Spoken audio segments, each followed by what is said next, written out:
Hello and welcome to the Monday, December 10th Audit Committee meeting. We'll call the meeting to order. First, we need to review and approve the minutes from last committee meeting dated October 4th, 2012. Anybody want to do that? Move approval. Second it. We have a motion and a second to approve the minutes from October 4th, 2012. All those in favor say aye. Aye. Opposed? Very good. Thank you. We'll move on to our reports and updates. Rich, we want to start off with a deferred item from October 4th. Yes, we had already covered that report at that time. I think Danette's going to pull it up on the screen for our viewers. One of the questions that came up was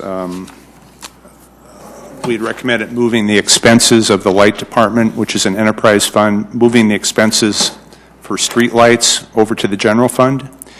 And management agreed with that, and they had a plan in place to kind of do that over a number of years. And I think the question from at least some of the committee members was, why can't we just do that? Why do we have to phase it in? And so on page 5 of the report, there's a hard copy there. There's an additional response from Public Works, and they will be transitioning those costs over more quickly than they had planned. They had discussed this with Finance, they believe that there's enough funding there that they can move the cost of street lighting over to the general fund. And we do have Mike Burkhardt, the light superintendent, here, and we also have from Public Works, we have some management members. Tracy is here from Finance if you had questions about that. And then the other thing that the light management wanted to make clear was on the inventory. When we did the sample count, 40% of the inventory was off on the count, and they wanted to clarify that. So they did clarify the response slightly in the middle of page 5 under number 2, where it says Public Works response, kind of explaining where that 40% difference came from, and that it's clarifying that it's not 40% of the total dollar value of the inventory. So we discussed that with management, and we also included an auditor's note on page 6 that is correct, that 40% would not be the entire dollar value of that light inventory. So they just want to make that clear. But I think that the big question was that transition of costs from an enterprise fund over the general fund, and they plan to do that more quickly than they originally had mentioned in the report. So if you have questions for management, they're here to answer those questions. Very good. Thank you, Rich. Right. The big issue was whether the audit committee was concerned about the timeline more than anything of transferring those expenses out of the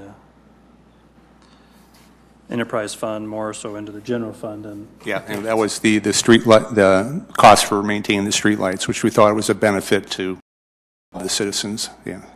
And certainly just to recognize the fact that the audit committee is here to accept this audit, recommendations, and or anything that the council may want to do will come at another date. When Rich presents these reports to the council, our objective here is to make sure that the audit is done complete and that we've got all the information we need in order to pass it on to the full council. So recommendations or comments, would you like to hear from the light power managers? Yeah. Would you guys have anything else that you'd like to add that isn't in the report that further maybe explains your approach and the timeline at all?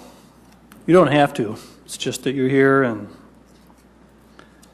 Dean Morkart with the Office of Public Works. Just to kind of give you a synopsis, obviously as the report had stated, we were originally looking at a phase-in approach that would have taken us through 2015 to implement what we consider fully the costs related to those, the light power division related to streetlight maintenance. In reviewing our current budget situation, we do see that due to the less snowfall that has occurred, we do have additional funds that we could allocate toward these expenditures out of the streetlight maintenance division, which would cover those costs related to the streetlight maintenance related to the light power division. That is how we were doing the original $200,000 that was originally planned to be spent in 2012. Those labor hours were billed directly to the general fund. With the surplus that we do have, or the additional dollars, we are looking to incur all the costs related to streetlight maintenance in the street department general fund budget in 2012. Good. Is that clear with everybody? And any other further questions or comments or concerns? I guess the only other thing I would add is we've worked with Tracy's team to, come up with these costs, as well as looking how we will make those. It's not really a transfer, but it will be a journal entry to cover those costs. Thanks, Dean. Okay, very good. Thank you, Dean. Rich, anything else need to be added to this? No, I think we had a good discussion with management, and I think we're all on the same page there. So. All right, very good. Then what we need to do is accept that report, if anybody is willing to make a motion. So moved, Oppegard. Second, Aguilar. We have a motion made and seconded to accept the report. All those in favor say aye. Aye. Opposed? Very good. Thank you, Dean. Rich, move on to discuss the upcoming audit for the city's 2012 financial statements. Yes, we have a representative from Ide Bailey here, Dean Buckenberg, partner, and he'll be discussing the upcoming audit, and he'll be available for questions. Welcome, Dean. Yeah, welcome. Thanks, Rich. Dean Buckenberg, Ide Bailey, here to represent our audit team. We will be performing an audit which consists of a financial audit and a single audit with regard to federal financial assistance to the city as of December 31st. And we plan to begin that work starting January 28th and deliver a final report by March 29th. Those are our tentative deadlines. A couple of the key people is Brian Stavanger out of our Fargo office, one of my partners, and Jamie Fay, also out of Fargo. She'll be heading up the single audit portion of the federal financial assistance, along with help from our other staff here in Sioux Falls. We have prepared and met with management, prepared a list of documents that we need. We call it a PBC list, analysis and things to help us get going on the audit and be efficient to do so. A couple of items this year that might be a little different. We plan to confirm revenues that from the state of South Dakota this year, directly with the state and with the county for their proceeds to the city. We're doing our bank confirmations a little differently this year. There was a fraud, a major fraud in another state involving a municipality where one of the employees set up a bank account in the city's name, and you may have heard about that. And so we're changing our procedures to try to identify any accounts that might be out there. We don't expect to find any, but certainly because of that fiasco, we're doing a little extra work. Our forensic group's going to be involved this year a little bit and performing some interviews with some of the city staff aimed at identifying areas of potential fraud or where fraud could be committed. And that's sort of a standard audit procedure, but it's not always done by a forensic team. We're doing that this year to change it up a little bit. This year there's a new standard with regard to group audits, and you probably won't see a difference, but it will impact us. And because of the city's consolidated financial statements, which include the Housing and Redevelopment Commission, which are audited by other auditors, Those other auditors are considered component auditors, and we're considered the group auditor because we're signing off on the consolidated financial statements. So it just requires more communication between us and those other auditors, although that's happened in the past anyway, but it's more a formalized procedure this year. So we'll be going through that. So those are kind of some things that we thought about that are key items or possible changes. But of course, we always have inquiries of management and audit committee members. So we'd be interested in any feedback from any of you as to any concerns that you might have with regard to concerns about fraud at any level, opportunities for fraud, notices from, any regulatory bodies about possible non-compliance or litigation, any of those things, any concerns that you have, or areas of the financial statements that you don't fully understand or that you have questions about, we'd like to hear about them so that we can address them as part of our audit work. And we want to, of course, encourage open communications throughout the process. Very good, Dean. A couple of questions, probably. Councilor Entenmann. Dean, can you explain can you explain the double audit? I mean, you said it's an audit of financials and then federal. Can you explain the difference there, please? Anytime that there is federal financial assistance in excess of $500,000 to an organization, and of course there's millions of dollars that flow through the City of Sioux Falls from federal dollars, we're required to look at each of those programs and identify which ones are considered to be major programs for the city, and then perform specific procedures with regard to those to test for compliance with internal control over key program compliance requirements, and also over internal control over related financial reporting. So it requires specific testing over and above what we would do just for the normal financial audit opinion. Thank you. Councilor Aguilar. Along the lines of when you were speaking about fraud, what is your process if one of your team members suspect inappropriate activity? And when would you come to the audit committee if something was suspected? Well, if we suspected that, we would certainly look into it a little bit more, and if we thought that it was indeed founded, we would come to the audit committee, as probably would contact Greg as committee chair almost immediately. Okay. Ann? Member Eppegard. What effect, if any, will the new IT system rollout have on the audit?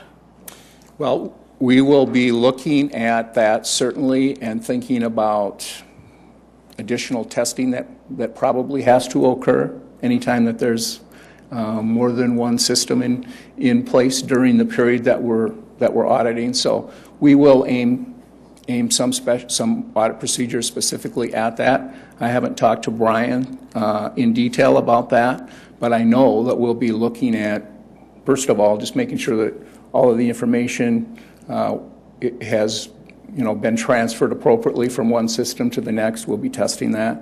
We'll be looking at certainly the internal controls in place over that new system, and we'll have to test those. Dean, if I could ask, last year I thought we got a pretty good, clean bill of health. Are there any things left over from last year? Anything that you had questions about that didn't get finished or anything? Well, no, there wasn't. I can tell you there's nothing significant. Yeah. There may have been a few minor things that that don't come to mind at this point, but there was certainly nothing significant. The controls are pretty good by and large. We find some minor things every year, but we hope we don't find anything major. And there wasn't anything that was left over that wasn't followed up on. Okay, good. Councilor Entenmann. Just one more. Can you assure us that it's pretty easy for you to deal with our staff and get the information that you need? How is Tracy and his team? I see Tracy smiling over here. Is that the way his team acts all the time too? We get good cooperation. Good. I mean, we really do from the entire staff, so that I can't complain about that. Great, thank you. Dean, or Rich, do you have any questions? That case you mentioned, we'll bring it up when we discuss the fraud risk assessment, the case from Illinois. It's quite Dixon, famous Illinois. or infamous, if depending on your viewpoint, I guess. So. And you say you're going to start in January, late January. If we're going to have a meeting before then, probably? Probably not, unless the audit committee wants February. to. Usually we have a meeting when you've wrapped up your audit work and. Right, usually in late March. Yeah. That's when we report it. But certainly if we found something significant, we'd want to talk to you before that. So I should hope for not receiving a phone call from Should. you.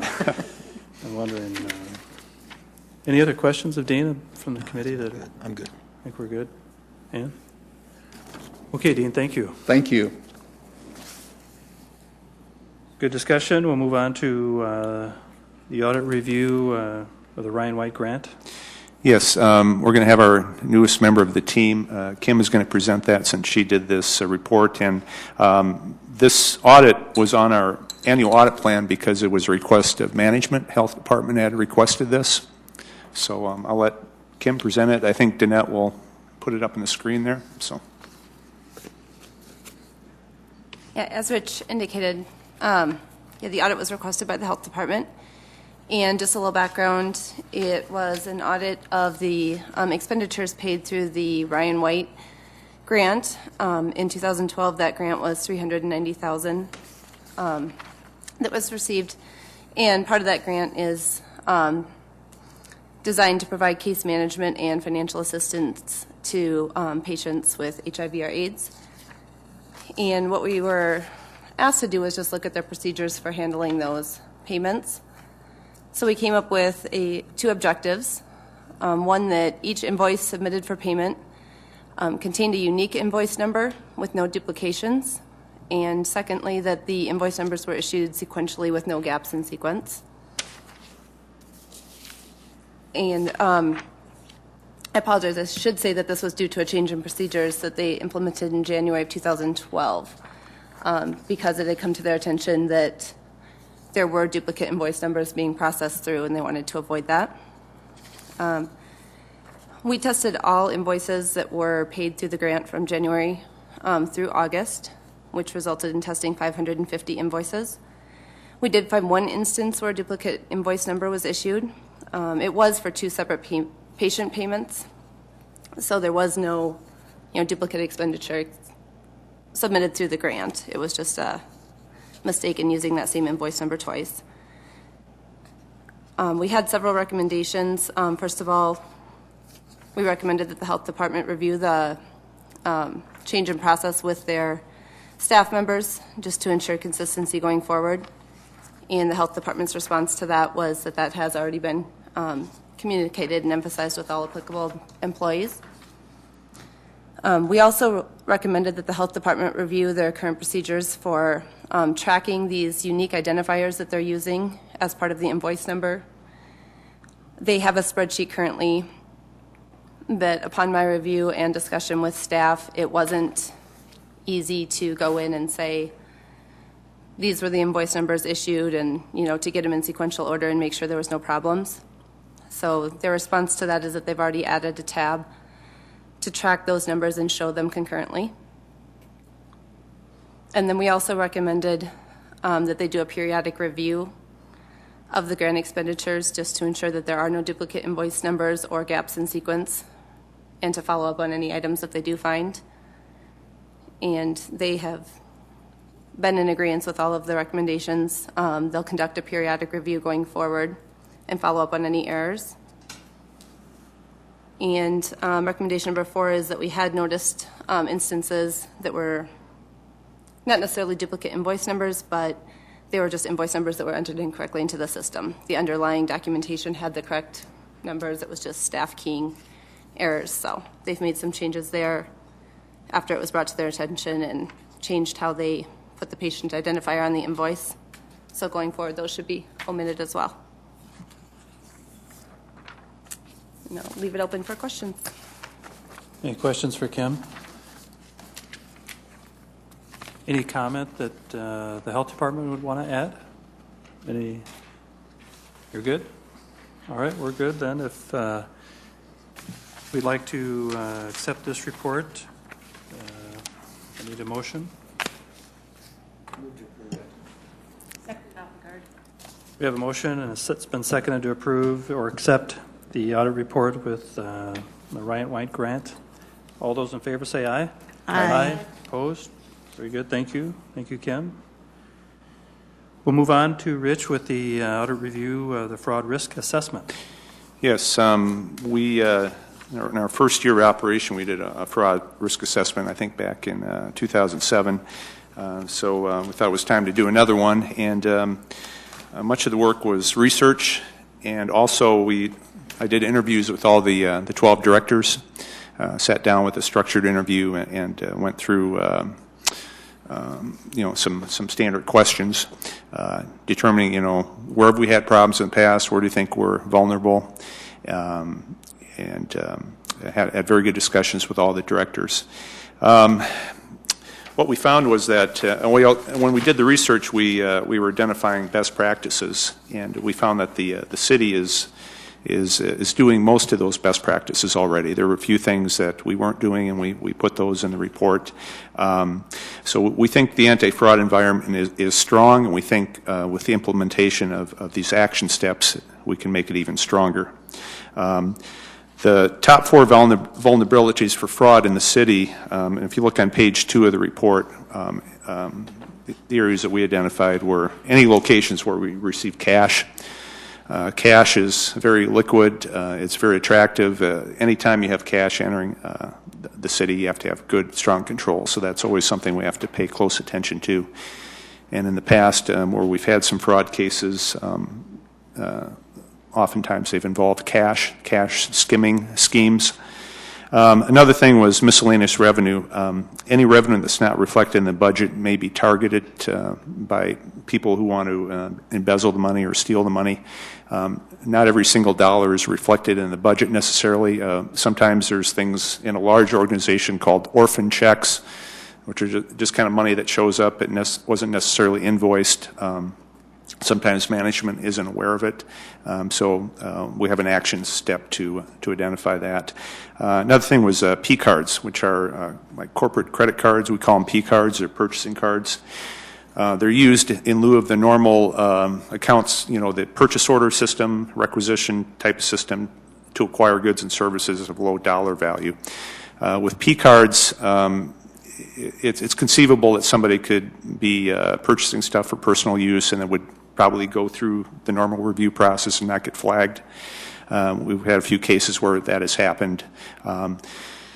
It's nothing that's going to bankrupt the city, but it's something that I think that we can address with training of our management, things to look for. If somebody's buying something that looks like it would be used in the office or the shop, but it might have an alternate use, somebody might buy some items and use them at home and run them through the P card process. That's certainly a possibility. So, and then the last thing is we have a lot of activities or organizations that we fund in whole or in part by the city, but they're outside of the city's normal governance framework.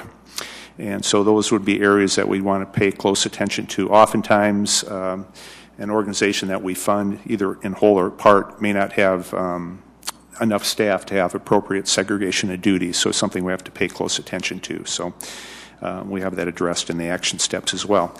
Now, if you look at the report,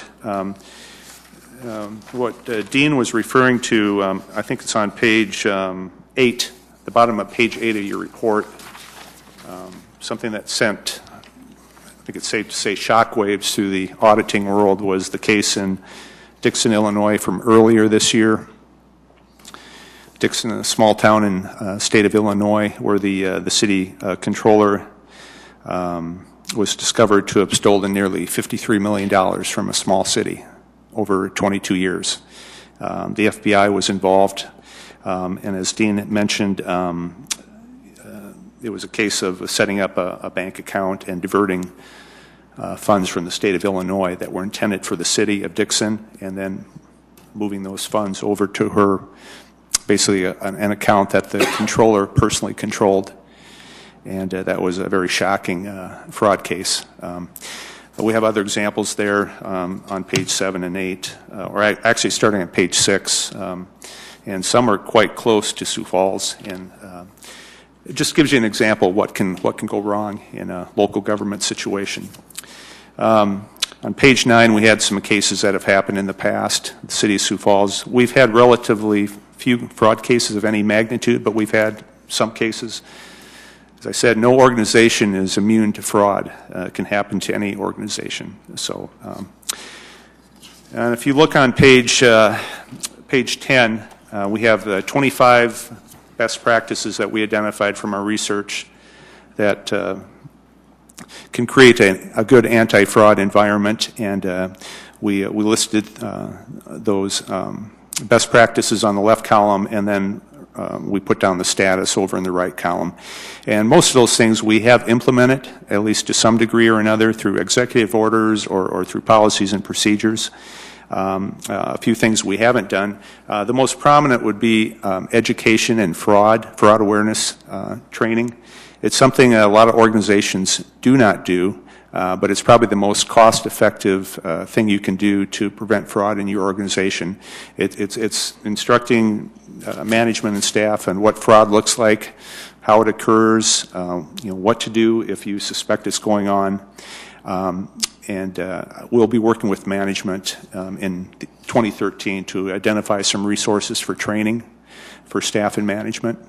It's something that when we talked to the directors, they were all in favor of that. They all thought that was a good idea.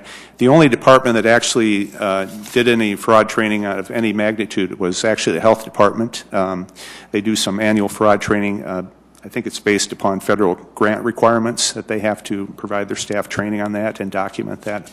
Other than that, that doesn't go on. So on page, as I said, basically we're doing most of the right things already. It's just a few things that we need to implement. So starting on page 15, we have action steps identified. I'll go through some of those. One was the cash handling audits. Well, we've always done cash handling audits every year. We'll continue to do that. And when we get to the 2013 audit plan here in a few minutes, you'll see that on the plan as well. Unannounced cash counts. We're going to do more of that. We've done that in the past. We think we're going to pick that up a little bit in 2013, doing unannounced cash counts and also doing some spot checks of assets. Just taking the fixed asset list and picking out some items and making sure that, we can find those items, that the ones that on paper are supposed to be there are actually there. We already mentioned the training. We do have a fraud hotline. We probably need to just make the employees aware of that, send another letter out to employees and let them know that the purpose of that fraud hotline. One thing we looked at was we have an insurance policy. We have this employee dishonesty insurance policy, and we do meet the state law requirements for the amount of coverage that we have.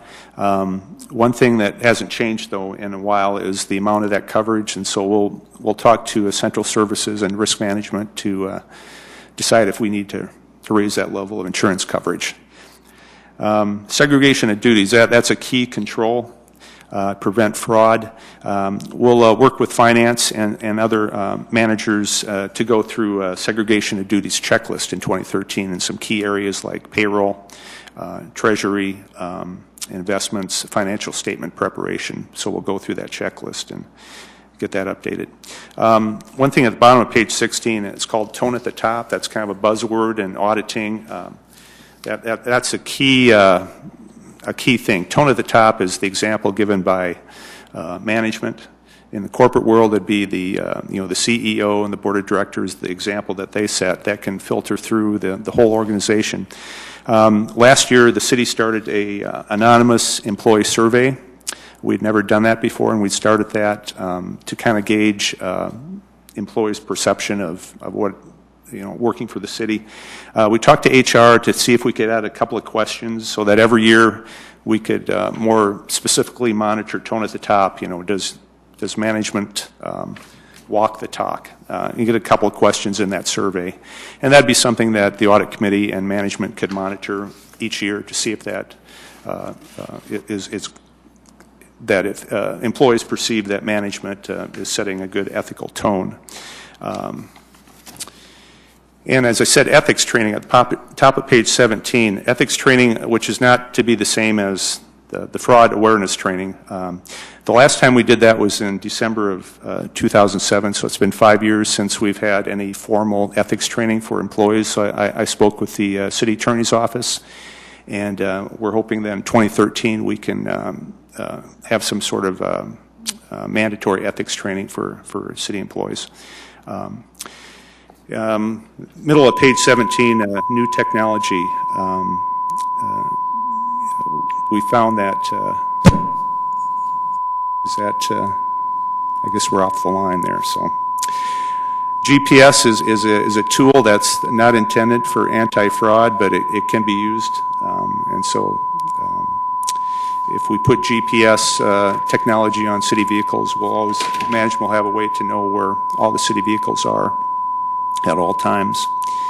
And one thing that when we talked to management, we found out that people put stolen goods on eBay now and to turn them into cash. And so that's something that technology is being used in ways it probably wasn't intended to be used. So we have a bunch of action steps for next year, and we'll, with your permission, we'll start doing those action steps. Can anybody hear that tone? I really can't hear it. Teasing. I'm teasing. We could try to work through this if it's okay with the rest of the committee, this tone going. But any questions for Rich on this report? Yeah, I think there's a lot of good stuff here, Rich, and I see in the audit plan for 2013 you are reviewing the new financial software. Yes, that's part of the plan. We've talked to Tracy and his team about that. We'll be working to make sure some of those key controls are still in place as we transition from our legacy system to the Tyler technologies. So. And I think you wrote in the report that all these great practices are good, but once you start any collusion, it turns anybody. All bets are off. If you have collusion, that can override a lot of controls. That's why you need a fraud hotline. It gives the employees some mechanism if they think something's going on that they could say that there's management override or there's maybe collusion going on. So, yeah. That tone really doesn't bother me much. If just kind of. They're working on it downstairs. They're trying to stop it. So. Sure. Yeah. All right. Well, at least there's some excitement here at the audit committee. Yeah. I do need a motion to approve this report from Rich. So moved. Aguilar. It's been motion's been made and it's been seconded. All those in favor say aye. Aye. Aye. Aye. Opposed? Very good. Thank you, Rich. We'll move on to the review of the 2013 annual audit plan. Rich. Oh, well, that's much more pleasant. Okay. Okay, you should have a card copy, and Danette, I think she'll put that up on the screen there. So, on the top of page 2, that little paragraph is kind of a requirement. According to my the Red Book standards, we have to certify annually to the board of directors, which would be the city council, that we are in fact independent of the organizations and the people that we audit. So. That's why that's in there. We are a little short-staffed this year. We've had a retirement and we've had a resignation, so we were a little short-staffed. And one of the projects that we didn't get done this year is the downtown Greenway. It was on our 2012 plan, so we put that down as a carry forward going into 2013. So we haven't forgotten about that. We're just putting that as the carry forward. Contract and agreement audits. Well, first of all, I'd just like to point out that we had 5 requests for our 2013 plan. 1 was from elected officials and 4 were from Public Works Management, so we accommodated all those 5 requests into the 2013 plan. One of those is that in the middle of page 2, that Veolia ES Technical Solutions contract audit. We have an agreement with this, I believe it's a French company, to manage the household hazardous waste program. And management requested that we do an audit of that, of the billing practices. So we incorporated that into the plan. Also, another request was to do the ambulance service franchise. The city has a 3-way agreement with Rural Metro and with the REMSA, which is the Regional Emergency Medical Services Authority, to provide ambulance service within the city limits. And REMSA provides the oversight of the contractor, so we'll be doing an audit of that. Bottom of page 2, we mentioned during the fraud risk assessment about doing cash handling audits, and we're going to do a follow-up of our Park and Rec cash handling report that we did in 2009 to see the status of those recommendations. And top of page 3, this is something that we were planning to do, and then Public Works had already requested it to look at the internal controls over the leaf drop-off sites that Public Works operates in the fall for people to drop off their leaves. See if we can improve the internal controls over that cache. Continuing on the special area audits, overtime.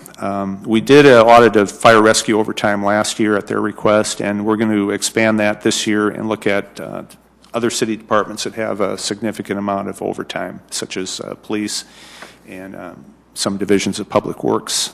Look at their internal controls and look at their policies and procedures for overtime. Request from Public Works to look at the Water Rec Division. They're requesting an audit of the industrial strength wastewater billing procedures. I don't know a lot about that, but we will certainly know a lot when we start doing that audit. So, investment policy. We have an investment policy. We haven't audited that. We're going to do that this year. There's a investment policy and there's an investment advisory board.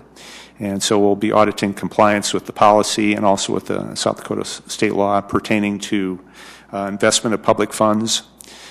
This is the funds. This is not pension funds. That's a whole different thing. This is the short-term cash that we invest.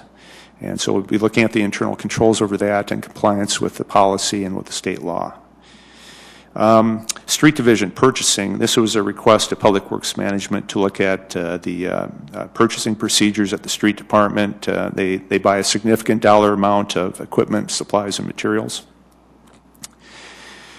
Next one is city-owned real estate. We'll be looking at the acquisition and disposition of city-owned real estate. Every year the city buys and sells real estate. We'll look to see that the acquisitions and the dispositions were proper, that they're in accordance with the policies and procedures. Determine that the acquisitions and dispositions were properly recorded and reflected in the city's fixed asset records. And then at the bottom there on page 3, the health insurance third-party administrator. I've spoken with the Director of Human Resources about this, and what we would suggest, and with permission of the Audit Committee, that we would outsource this audit. There's a number of firms that will do this type of specialty auditing. You can request several types of audits. You can request a dependence audit where they would audit to make sure that people that have dependents on the health insurance, that they're bona fide. But the one that we probably would request, and we'll talk to HR about this, would be the claims administrator, to see that the claims are being processed in accordance with the insurance agreement that you have. You know, so that the things that are covered are being covered, and the procedures that aren't supposed to be covered are not getting paid. We spend a lot of money on benefit payments every year, about $13 million each year. And we pay the administrator about $400,000 to administer the plan. It's a third-party administrator. So we would like to hire a specialized firm. This would be paid out of the health insurance fund. So we'll talk to HR about that. So. Again, a financial condition analysis when the CAFR is completed for 2012. We'll look at some of the financial ratios and see how we're doing. In the past, the city's been quite healthy financially. Top of page 4 there, we put this in the plan, technical assistance to committees and council members and departments. From time to time, we're called upon for some help. So if we put this in the plan to give us that authority, it would be something that doesn't result in a formal report. It doesn't take much time, a few hours of time. If it would be something that would take more time and would result in report, then we have what we call that special project quick response audit, and they would have to come to the audit committee with a written request to do an audit that wasn't in the plan. Fraud Hotline, we've had that for a number of years, and what's different this year is we now have a protocol. We have a fraud control policy that was approved by the City Council last month, and we have a coordination committee now that would handle the Fraud Hotline calls, and so any calls that would come in, we would use that protocol and do our investigation. Again, follow up on status of audit recommendations. We do that every year.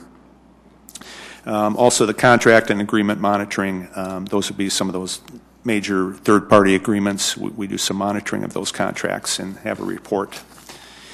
The top of page 5, Event Center. That's a big project.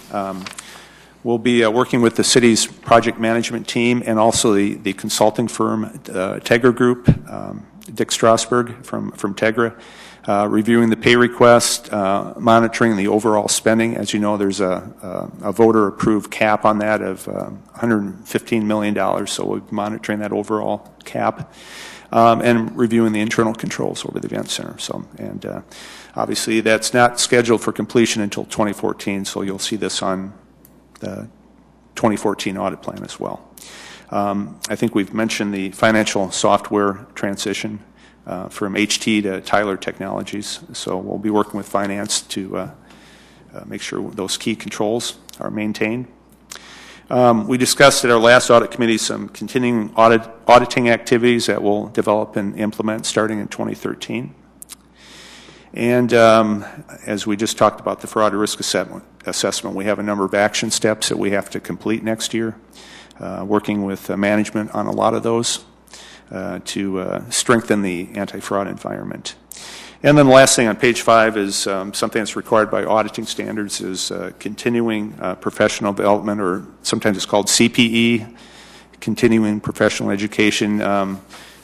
Myself and another member of the staff have professional certification. We have to maintain 40 hours a year and document that, and so that's something we keep up on. We attend local seminars, sometimes webinars, and sometimes out-of-state conference, depending on our training budget, whatever that allows. So we put that on the plan, and so I would ask for, I'd answer any questions you have, and then I would ask for your approval of the plan. So, any questions on this plan?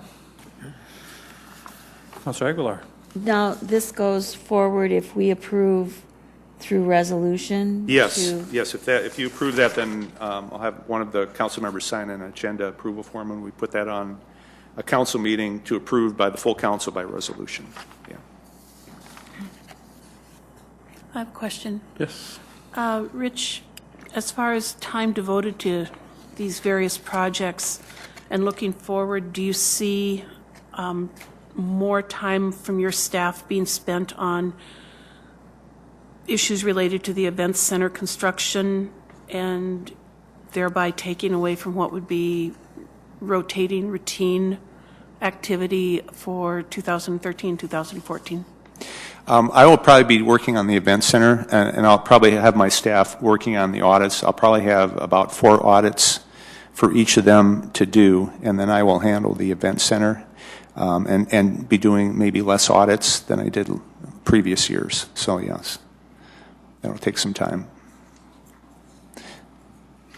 Because once that gets rolling, it's a lot of money that we're spending. Easily could be $1 million a week when we're in full swing. It's the largest project the city has ever done by far. So it's once it gets rolling, it's going to be I could say fast and furious. So yeah. Rich, one thing I was thinking of is the all these projects. How do you figure out how many you can do in a year? And how much is too much? How do you allocate? How do you? Well, yeah, some are result in a report and, a formal audit report, and some are just, things that you do with management. A lot of times it's a guess. You kind of guess, well, I think this audit would take about 2 months, or this audit would take 3 months. I think we could do these many reports. It's kind of you kind of figure out how much time you have in a year and how much you can get done, and I think we turn out quite a bit of work for a staff our size. I think I'm pretty satisfied. And we are up to full staff now, right, Rich? We are now up to full staff. So we were, as of August, we were up to full right, staff. and we only had the one carry forward from last year on the right. River Greenway projects. That's the only thing that we couldn't get started this year was that one. So and I think we're all I felt fully good about trained that. and ready to go, right? Yeah, girls? they're ready to go. And they've all had at least one report or one audit, if not two. So Good. I think they're ready to hit the ground running. So. I commend you. I think you hit, and the staff and the management teams too, for bringing forward some suggestions for you to audit. I think the response was good when you talked with the city directors. Yes, it's good. I mean, since we've been doing this in the last 2 years or 3 years, we've always had suggestions from management. We'd like you to audit this. We'd like you to audit that. And then from time to time, from elected officials, we'll get something they'd like to see on there. So we try to accommodate that as best as we can. Good. So. Good, thank you. I might add that if on the audit reports that are done, is it any advantage or value to us to just know how many hours were spent on each of them? So when you turn them in, that you could give us just so we could maybe get to understand just how much and how big a project some of these audits are. Yeah, I can give you some idea of that. Yeah. Just to help us. Yeah. So when we think of and have some reference to look at the audit plan and say, well, you're right, that does use all the year versus us just kind of going, our gut feeling is non-existent because we don't have any. Sometimes you might have a 4-page report, and that may have represented X number of hours. So a lot of hours that go into that 4-page report or something. So. Do we need a motion then to move this forward to the council? Yep, we need to. I'll make the motion. Second. Very good. We have a motion to accept the 2013 annual audit plan, and it's been seconded. All those in favor say aye. Aye. Opposed?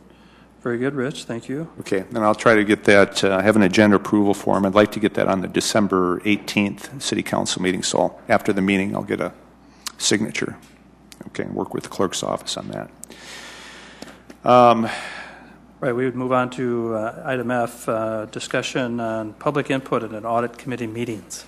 We discussed this briefly before, and I think Rich has done some research to find out what other communities, what other audit committees have done. And Rich? Yeah, some audit committees have a formal process, and I have an example here, but it's not common to have public input at most audit committee meetings in other local governments, but it does happen. And in our case, I think in 6 years we've had maybe 1 or 2 cases where the public has wanted to address the audit committee. So what I did find from one place was that they do have a kind of informal policy, and they allow.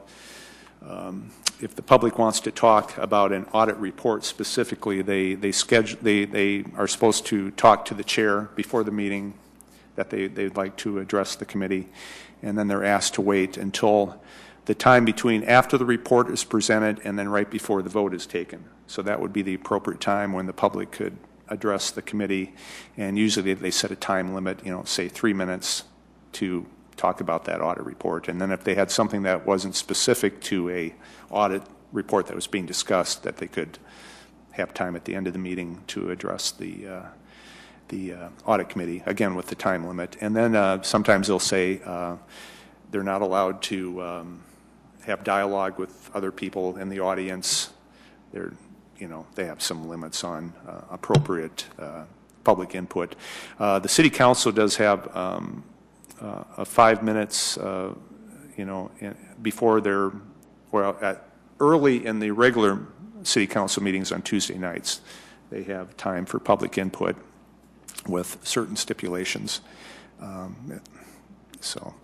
So as far as what other audit committees, a lot of times it just never comes up, so they don't have a policy. In other cases, they do have sort of an informal policy about when it's allowed and how long it can go on and that sort of thing. So again, it's only happened a couple of times here in the 6 years I've been with the audit committee. So I guess that's what I have. So. This is an open discussion, so Councilor Intiman. You know, I like the way that we have been handling things. I think our audit team does a very good job. We've identified where the areas are that we're going to look at in the coming year, and you guys spend a lot of time on there. You talk a lot with the respective directors and the team to get the input that you need in order to do the best job you possibly can on your report. I think we have had a couple of occasions where we've delayed accepting the report because the council has had some questions. I think our citizens have a great opportunity to get a hold of us. They all know how to get a hold of us by using our phone numbers. And to your point too, Rich, they do have 5 minutes to address the council at the council meetings on any issue that they might want to talk to. The reports do become, it is a report and it's accepted by us.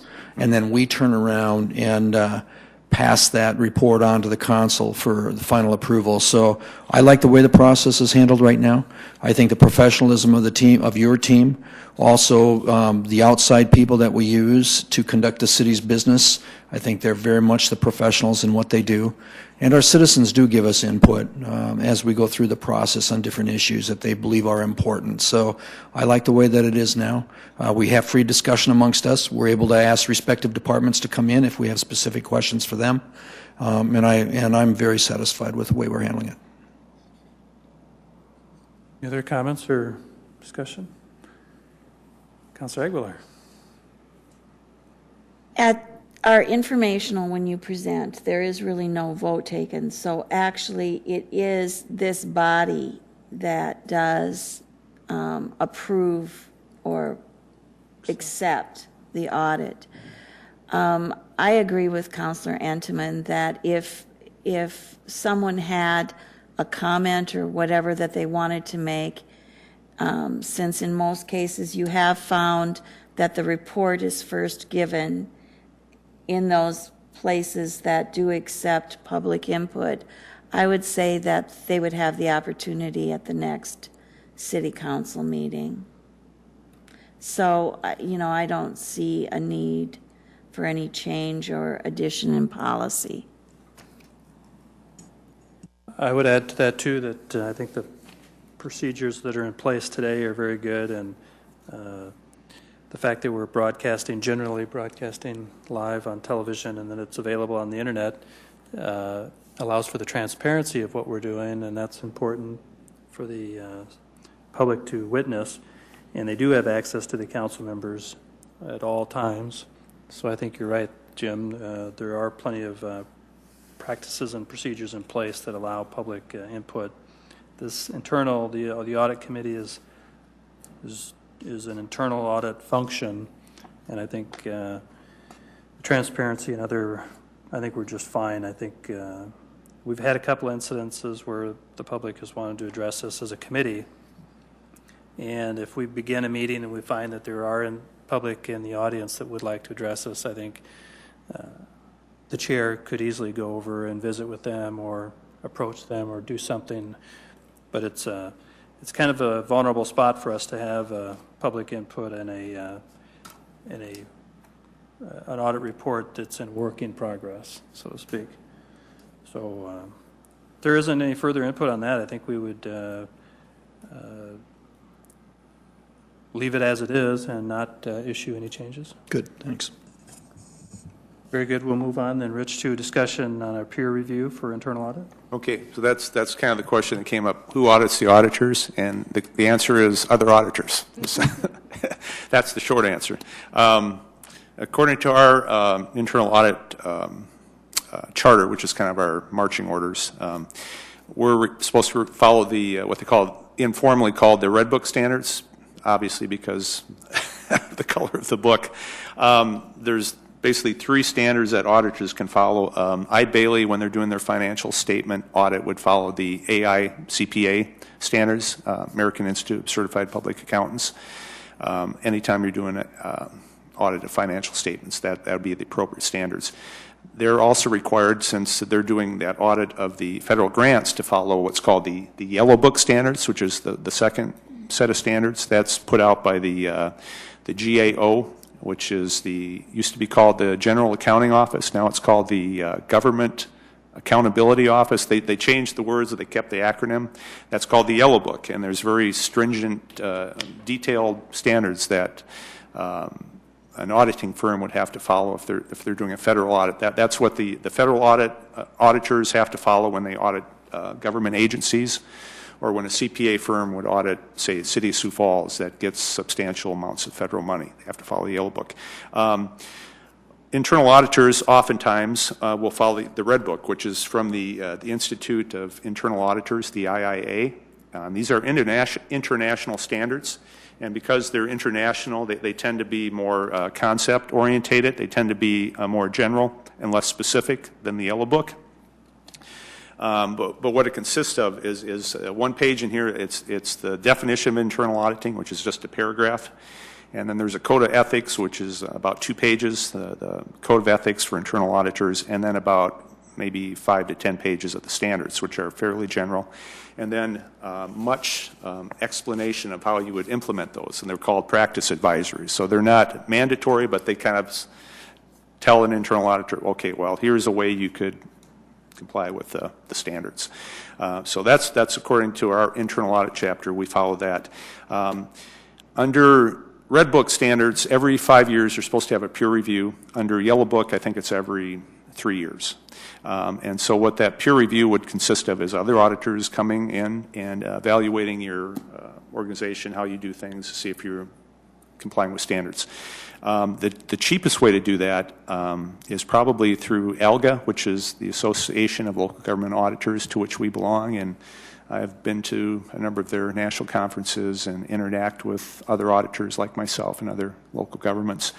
And they have a peer review program, which I talked to an auditor that just went through it, and there's no charge from ALGA to do that, but you do have to pay the costs of having other auditors come, which would mean they would identify other auditors. You know, for example, if I was a peer reviewer, you know, you'd have to give me permission to go to this city or that county for a week to do the on-site visit. And ALGA doesn't charge anything, but if I was going to that other organization, they would pay my airfare and my per diem and car rental, whatever expenses. Typically, it takes about 5 nights for an on-site visit.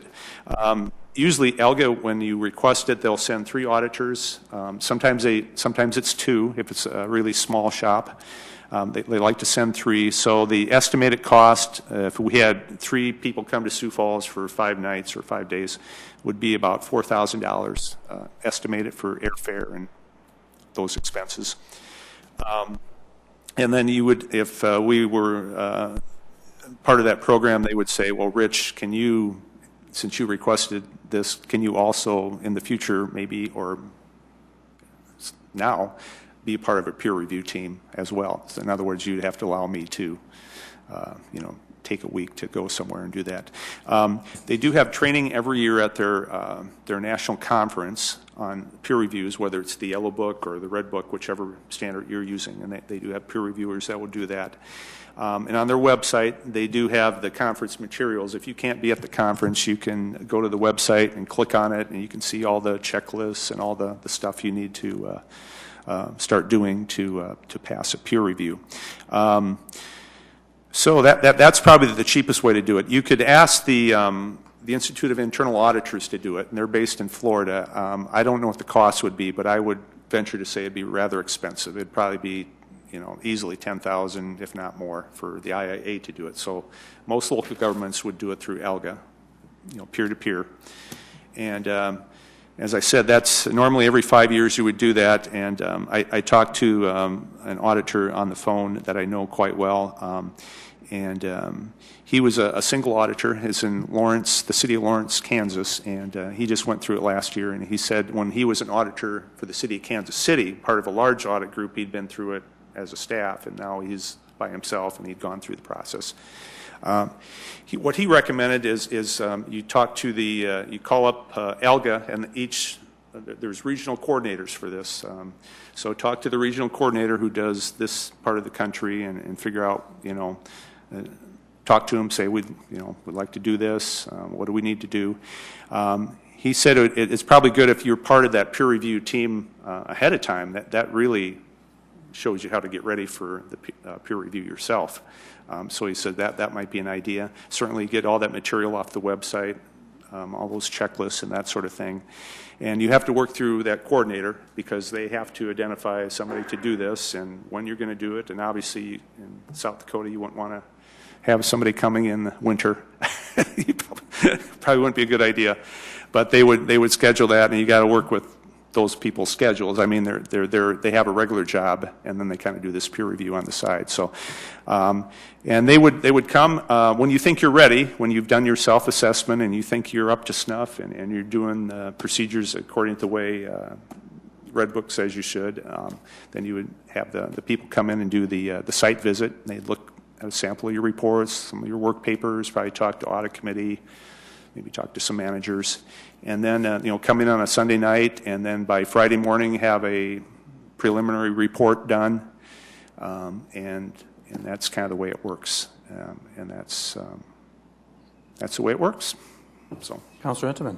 Rich, you said an estimated expense. Was that $4,000 per person or total expense? That's probably the total for three. Yeah, for two, it would probably cost $3,000. For if you had the third one, which they like to do, it'd be probably around $4,000. I would say, Councilor Jameson, it probably isn't such a bad idea.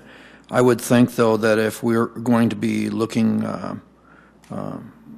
to do a review of our internal audit group, I might suggest that we pass this on to Jim David to kind of head up, to be really, truly independent, understanding that we need to call and talk to these folks, Rich. Mm-hmm. But I think that those arrangements, quite honestly, should probably be handled through him, I would believe, just to make sure that we are truly getting an independent look at this deal, if you know what I mean, Councilor Jameson. Councilor Aguilar. With those type of dollars, wouldn't we also need to make sure that the dollars were available in the budget?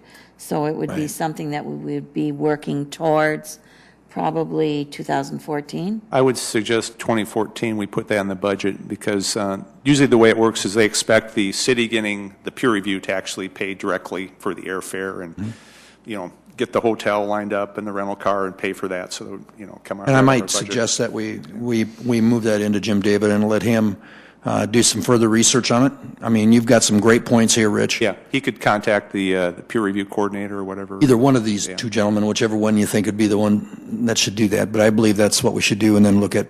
I agree with you, Councilor Aguilar. Look at it for the 2014 budget would be great. Do you think there's some validity to I think you said somebody suggested that you become part of the peer review process as a volunteer before you subject yourself to the process. Do you think there's enough validity to that comment to, request the council provide you with the release time to make yourself available? Yeah, I certainly think when we talk to that regional coordinator and we just, if I say, can Rich make himself available, would you consider, and then I would certainly need permission from the audit committee to, if I was accepted to be gone for that time. Did I hear that right, that you'd be volunteering, or would you get paid? Well, you get your normal salary, but you're asking your organization to let you go for that week, and then your expenses are covered. Yeah, your travel expenses. Your travel expenses would be covered by the organization that was requesting the peer review. Correct. But the organization that's providing the reviewer is giving up that person for a week and not docking their pay or something for a week. So yeah. We just want to make sure it's wintertime wherever you're going, so that you don't get out of any winter. And this alga, I'm not sure who that is, but seems kind of fishy. Well, anyway, yes, I agreed with, as well, I don't want to cut off any discussion, but I agree with Councilor Intamin and the comments made in the budget process and get it handled by an outside party so Rich isn't Yeah. in charge of that. That's And I would suggest, Chairman, that you just go ahead and I make think the necessary arrangements or whatever. right. Getting in the budget for 2014 will be the first step. So Yeah. we need to plan for that, and then there'll be plenty of time to work out the. But I agree with Ann. If we're willing to let Rich go, I think that's a good idea. So he's ready when it does. I think it'd be a great experience for him and an advantage for us in the long haul, too. Well, and I think it's just a question of parity. If you want some other city to pay their internal auditor to come here to review, we should be willing to participate Yeah. in a similar manner. That's how they keep their expenses low. So that's a service to their members that way. But yeah. So could we ask Jim David and David Bixler then to report back to us at our next meeting what they find out about the organization and keeping it, as Councilor Intamin said, independent of? Sure, you bet. I think we'll talk to them and make sure that gets organized. One follow-up question I had is, Rich, the peer review process, who would they work with to, how would they present that to us? Well, I think what they would do is, they'd come in and say, start Monday morning and then start doing their work, and they would have certain things they would expect to be available, working space and certain documents, and then when it's all said and done, they'd probably, on Friday morning before they took off, they'd probably want to meet, if possible, with the audit committee. If not, then at least with those who are available, the chair or, whoever's available, just kind of discuss the findings. And then they would have a formal report prepared later, which would have to be addressed by whoever's getting audited. We'd have to respond to their report, just like we expect our people we audit to respond. So that's kind of the way it would work. And then that team would leave, say, on Friday, and they would have discussed at least with some of the audit committee, okay, here's what we found, and you can expect a formal report in a couple of weeks or something like that. And that might be a good thing, too, to Dave Bixler and Jim, as they go forward here, get all that information specifically. Counselor, and during that presentation, like Sue suggested, we should have that information, but plan on sticking it into next year's budget for sure, the council budget. I think it's a good idea. All right, very good. I agree. Good. Okay, so that was just a discussion. Yep. We're done with that. Move on to open discussion. Any items anybody had that they'd like to cover? Seeing none? Oh. I do. Schedule for next year. If it's okay, I'll send an email out. I was kind of hoping, like, maybe similar to the schedule this year, the first Thursday of the month, if that seems to work. If it doesn't, we can put other suggestions out there. Right, okay, very good. We'll start it at least. And would it be, Rich, would it be appropriate to re-elect the chair or elect a chair? Is there a timeline or a term or cycle? So I think we did it when we did the other committee assignments. Is that normally the committee assignments are done in May for the council? For the council, and then I think at that time, I don't know when the other committees elect their chair or when they rotate them. The other committees don't elect their chair. They're appointed by leadership. Mm. This one, according to our policies, the chair is elected. Okay. So I don't believe in your bylaws there's any date of or term necessarily. I don't think. Well, I would certainly, as the chair, make it available that if this body would like to re-elect or elect a chair, that we probably do it at the annual beginning of 2013 or do some formal action somewhere if it's desired by the committee. So I'll take a pass, meaning you're doing a great job. Well, it's really nothing but any other open discussion items? My performance evaluation is due. Oh, yeah. Yeah. I'm at the top of the pay scale, so it's not, I can't get any more money, but Can we I take do. it away? I'm not suggesting that. So do we need to go into executive session for Well, that? Or I think in the the way- past, I think the chairs just had emails those performance evaluations, I don't know, and then